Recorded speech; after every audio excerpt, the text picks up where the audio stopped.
68 तीर्थ 19 कूपों में से एक तीर्थ है जो संभल में स्कंद पुराण में अपना वर्णित है और ये सतयुग से ही यहाँ पर विराजमान है। कूप में अपना स्नान कीजिए, स्नान करने के बाद यहाँ दर्शन करने के बाद आपके पाप कट जाते हैं, ये मान्यता हमारी है।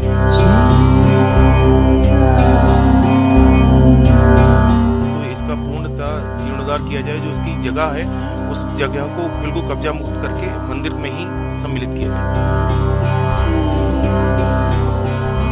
संभल के अंदर अतिक्रमण के ऊपर लगातार कार्रवाई जारी है। पाप मोचन तीर्थ के जो पूरा परिक्रमा स्थल था उसको कब्जा करके रखा गया था और आप सोचिए कि संभल के अंदर सिर्फ होली के दिन एक गेट था जिसको खोलने की इजाजत थी, बाकी ये गेट बंद रहता था।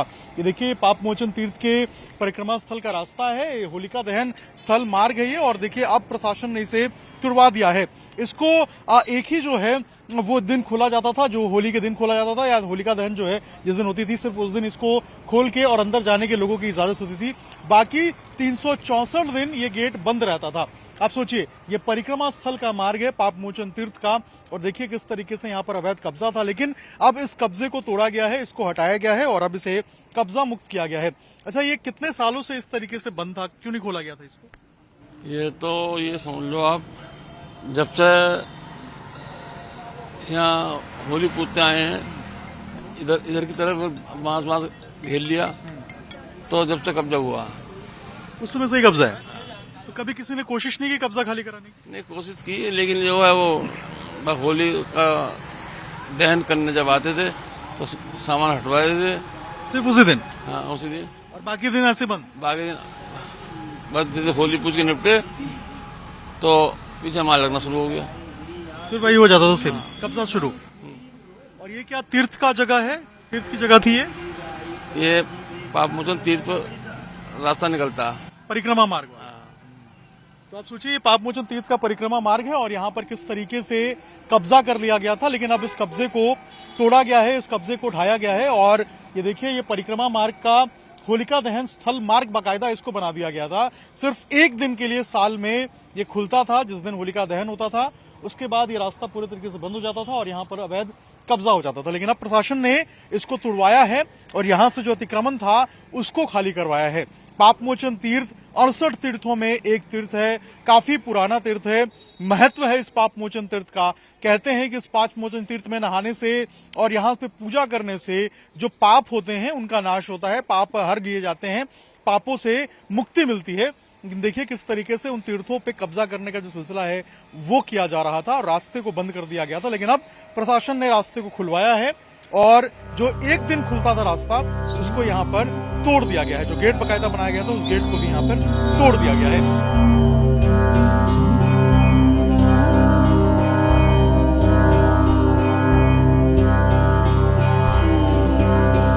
स्कंद पुराण में संभल महात्म्य के अंदर संभल के 68 तीर्थ और 19 कूपों का जिक्र होता है। ये 68 तीर्थ काफी पौराणिक हैं। सतयुग के जमाने से इन 68 तीर्थों के अस्तित्व की बात कही जाती है। उन्हीं 68 तीर्थों में एक तीर्थ है पाप मोचन तीर्थ। कहते हैं कि यहाँ पर स्नान करने से, पूजा पाठ करने से और दान करने से पाप नष्ट हो जाते हैं और मोक्ष की प्राप्ति होती है। लेकिन देखिए किस तरीके से इन तीर्थों को ढक दिया गया था, इन तीर्थों को छिपाने की कोशिश की गई थी।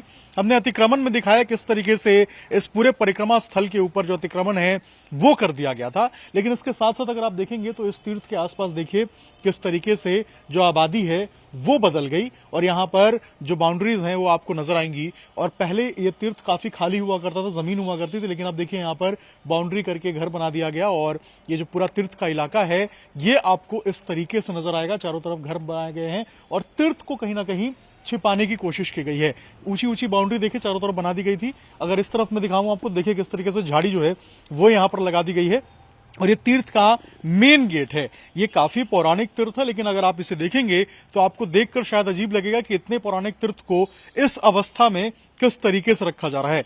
ये तीर्थ का देखिए मेन दरवाजा है। मेन दरवाजे के ऊपर आप देखेंगे तो देखिए कितने प्राचीन गणेश जी जो है वो विराजमान आपको नजर आएंगे और ये मेन गेट है तीर्थ का और यहां से ही आप अंदर की तरफ जाएंगे। यहां मेन गेट पे भी अगर आप देखेंगे तो यहां पर जो ताक है वो बनाए गए थे। पुराने जमाने में दिया रखने के लिए, रोशनी के लिए ये ताक बनाए जाते थे और देखिए कितना पुराना है ये। यहां पर ये ताक इस बात की गवाही दे रहे हैं। इसके अलावा जो इसके ऊपर नक्काशी की गई थी वो आप नक्काशी देखिए किस तरीके से पुराने जमाने में जो घंटियां, जो कमल की आकृति, ये सारी चीजें बनाई जाती थी, ये सारी आपको यहां पर नजर आएंगी। इसके साथ जैसे ही आप अंदर इस तीर्थ में आएंगे तो देखिए यहां पर एक छोटा सा गुंबद टाइप जो स्वरूप है वो आपको नजर आएगा। यहां अगर आप अंदर आएंगे तो ये देखिए यहां पर बजरंगबली हनुमान जी जो हैं वो विराजमान हैं।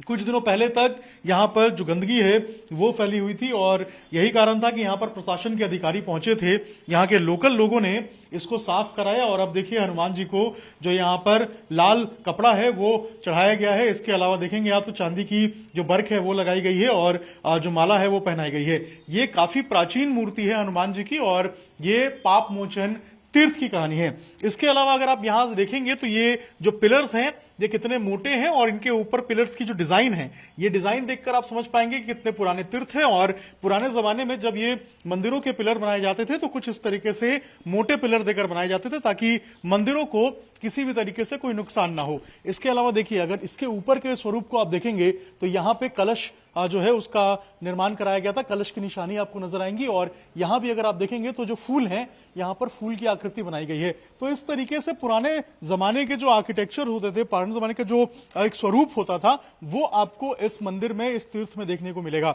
इसके साथ साथ आप देखेंगे तो यहां पर एक बड़ा शिवालय भी है और ये कहते हैं कि अष्टकोणीय शिवालय है। ऐसा शिवालय कहीं और नहीं है और 8 कोनों में इस शिवालय को बसाया गया। सबसे पहले ऊपर एक बार तस्वीर दिखाइए कि जो इसके गुंबद के ऊपर जो शिवालय की जो ऊपर हिस्सा है उसमें आप देखेंगे तो देखिए किस तरीके की जो नक्काशी है वो की गई है। ऊपर आपको कलश नजर आएगा, कलश के ऊपर जो भगवा झंडा है वो नजर आएगा और उसके नीचे अगर आप देखेंगे तो जो डिजाइन बनाया गया है ये डिजाइन भी पुराने जमाने में जो डिजाइन हुआ करते थे, उन जो मंदिरों में डिजाइन, शिवालय में डिवाइस होते थे वो आपको नजर आएगा। इसके ऊपर देखिए ऊपर एक मंदिर के ऊपर एक मूर्ति की आकृति भी बनाई गई है और ये भी आपको खंडित मूर्ति नजर आएगी। और कहते हैं ऐसा कि पहले ये मंदिर, ये मूर्ति काफी शानदार दिखती थी लेकिन अब देखिए इसे खंडित जो है वो कर दिया गया है। अगर आप थोड़ा आगे आएंगे तो ये इसके ऊपर का गेट है, यानी कि ये शिवालय की एंट्री का गेट है और यहां भी पुराने जमाने की जो नक्काशी है वो की जाती थी। यहां भी कलश की जो आकृति है वो आपको देखने को मिलेगी जो पुराने जमाने में मंदिरों की मीनारों पे और मंदिरों के जो गेट है वहां पे देखने को मिलते थे। इसके अलावा अंदर अगर आप आएंगे शिवालय में तो यहां भी आप देखिए किस तरीके से यहां भी जो कमल दल है, कमल दल के निशान आपको देखने मिलेंगे। चंद्रेश्वर महादेव मंदिर में भी बिल्कुल इसी तरीके से जो कमल दल है, कमल दल के निशान आपको देखने को मिले थे। यहां भी अगर आप देखेंगे तो जो ताक है, ये ताक आपको देखने को मिलेंगे। और पुराने जमाने में जो मंदिरों के जो डिजाइन होते थे, मंदिरों के जो नक्शे होते थे वो बिल्कुल इसी तरीके से होते थे। अब अगर आप अंदर आएंगे, ये महादेव का आपको घर नजर आएगा, शिव का आलय है, शिवालय है ये। और ये देखिए यहाँ पर भगवान शिव की जो शिवलिंग है वो आपको नजर आएंगी और माता गौरा पार्वती जो है वो आपको नजर आएंगी, दुर्गा मां नजर आएंगी।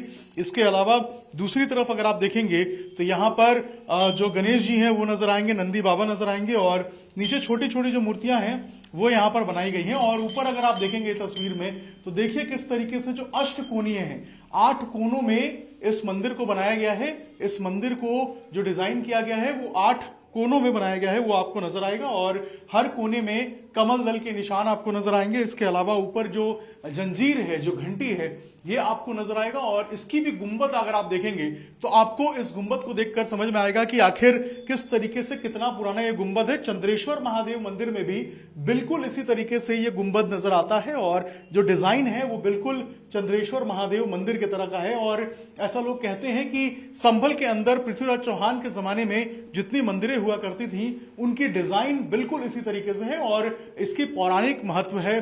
अष्टकोणीय ये मंदिर है, 8 कोण है इसमें। अगर आप देखेंगे तो इस तरीके के टोटल 8 कोण बनाए गए हैं और अष्टकोणीय ये शिवालय है।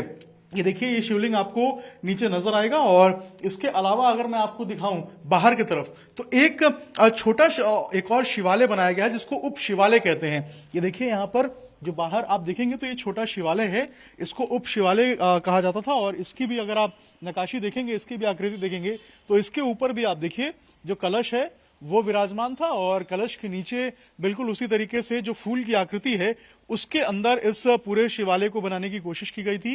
ये फूल की आकृति है और नीचे अगर आप देखेंगे तो एक तरीके का ये घंटा और फूल आपको दोनों इसमें नजर आएगा और नीचे भी एक छोटा शिवलिंग, अगर मैं दिखाऊं आपको, एक बार नीचे दिखाइए, अंदर एक छोटा शिवलिंग आपको नजर आएगा। ये उप शिवालय है और मेन शिवालय के बगल में एक उप शिवालय बनाया जाता था और बिल्कुल पुराने जमाने में जिस तरीके से एक उप शिवालय होता था, ये उप शिवालय आपको नजर आएगा। और ये मंदिर काफी प्राचीन है, ये तीर्थ काफी प्राचीन है। सतयुग के जमाने से इस तीर्थ का जिक्र आता है, लेकिन इस तीर्थ के ऊपर जो कब्जा है वो करने की कोशिश की गई थी। इस तीर्थ के परिक्रमा मार्ग पे कब्जा किया गया था, लेकिन अब प्रशासन ने इस कब्जे को हटवाया है। अच्छा, इसका महत्व क्या है? पाप मोचन तीर्थ है, ये कितना पुराना है, इसके बारे में क्या जानकारी है आप लोगों को? ये पाप मोचन तीर्थ 68 तीर्थ 19 कूपों में से एक तीर्थ है जो संबल में स्कंद पुराण में अपना वर्णित है और ये सतयुग से ही यहाँ पर विराजमान है। और पाप मोचन तीर्थ का यहाँ पर महत्व ये है कि जितने भी दर्शन करने से कूप में अपना स्नान कीजिए, स्नान करने के बाद यहाँ दर्शन करने के बाद आपके पाप कट जाते थे। ये मान्यता हमारी है यहाँ पर। यहाँ पे कब्जा भी हो गया था, लोग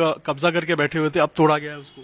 हाँ, रास्ते पर पीछे अभी जैसे देखा था कि उस रास्ते को पूरा कब्जा करके अपने अंडर में ले लिया था, उसको तोड़ के प्रशासन ने अब ठीक करवाया है। अच्छा, ये इसकी जो जीर्णोद्धार की बात निकल के सामने आ रही है, क्या आप लोग इसकी जीर्णोद्धार की मांग कर रहे हैं? क्या इसको वापस से उस तीर्थ की तरह बनाया जाए? बिल्कुल, प्रशासन से और उत्तर प्रदेश के शासन से हमारी ये मांग है कि इसका पूर्णतः जीर्णोद्धार किया जाए। जो इसकी जगह है उस जगह को बिल्कुल कब्जा मुक्त करके मंदिर में ही सम्मिलित किया जाए। इस जगह का नाम क्या है? इस जगह की नाम को लेकर भी अलग चर्चाएं होती हैं। ये तिवारी सराय मोहल्ला है संभल का, और तिवारी सराय में ही ये पाप मोचन तीर्थ है। लेकिन इस तिवारी सराय में कितने तिवारी परिवार रहते हैं? अभी तो एक ही परिवार है, बाकी परिवार कहाँ गए? बाकी परिवार पलायन यहाँ से कर चुके हैं। और पहले कितने हुआ करते थे? पहले तो पूरी हवेली हुआ करती थी यहाँ पर, काफी परिवार थे, 20 से 25 परिवार तो केवल तिवारियों के ही थे। इसलिए इसका नाम तिवारी सराय पड़ा। जी जी जी। और अभी सिर्फ एक दो परिवार? जी जी। तो ये जो पूरा एरिया था, ये डेमोग्राफी चेंज कैसे हुई? अभी यहाँ पे कौन लोग रह रहे हैं? बहुसंख्यक आबादी यहाँ पे किसकी है? बहुसंख्यक अभी यहाँ पर मुस्लिम है, और जब उन लोगों ने पलायन कर गए वो दंगों के बाद से, तो वो उनकी आबादी यहाँ पर बढ़ गई है। कितने साल पहले ये पूरी आबादी चेंज हुई? 78 की बात कर रहे हैं आप? कब की बात? उससे पहले भी 38 से सुना है कि 38 में भी कुछ यहाँ पर हुआ था, 37-38 में भी हुआ था। उसके बारे में ताऊ जी ये ज्यादा जानते हैं, बताएंगे। तो उसके बाद यहाँ से काफी पलायन हुआ है, लोग छोड़ के चले गए। आप भी यहीं पे रहते हैं? हाँ, मैं भी यहाँ रहता हूँ। तो ये कहानी क्या है तिवारी सराय की, और इस पाप मोचन तीर्थ की कहानी क्या है? मेरा नाम अशोक कुमार त्रिवेदी है, अंतर्राष्ट्रीय हिंदू परिषद का जिलाध्यक्ष हूँ। अच्छा, 1937 में जो झगड़ा हुआ था उसमें कम से कम 20 परिवार पलायन कर गए। उसके बाद 78 में झगड़ा हुआ, 78 में कम से कम 15-20 परिवार पलायन कर गए। अच्छा, कारोबार तो यहाँ था नहीं संभव में, लोग बाहर जाते थे, बाहर जाने पर ये पता लगता था कुछ आमदनी उनकी हो जाएगी, तो चले गए तो लौट कर नहीं आए।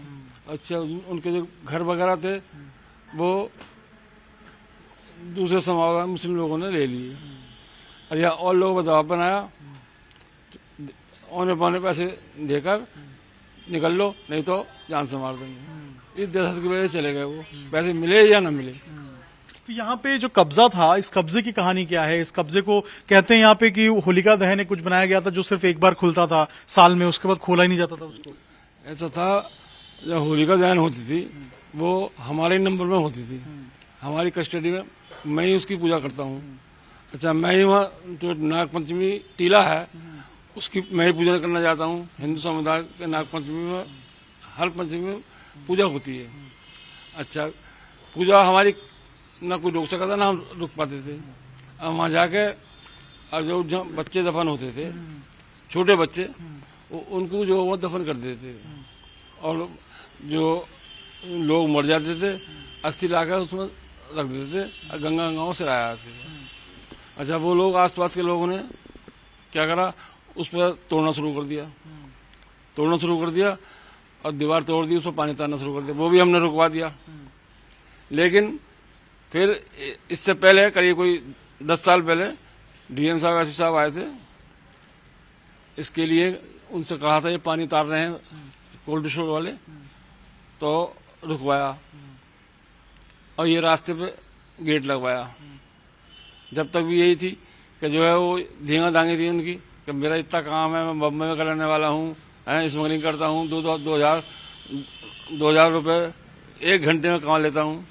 जो दबंगई करके। हाँ, तो उसे ये होश नहीं था कि डीएम साहब से बात कर रहा हूँ या एसडीएम साहब से बात कर रहा हूँ। वो तो समझ जाए दबंग हूँ मैं, कोई बात ही नहीं है।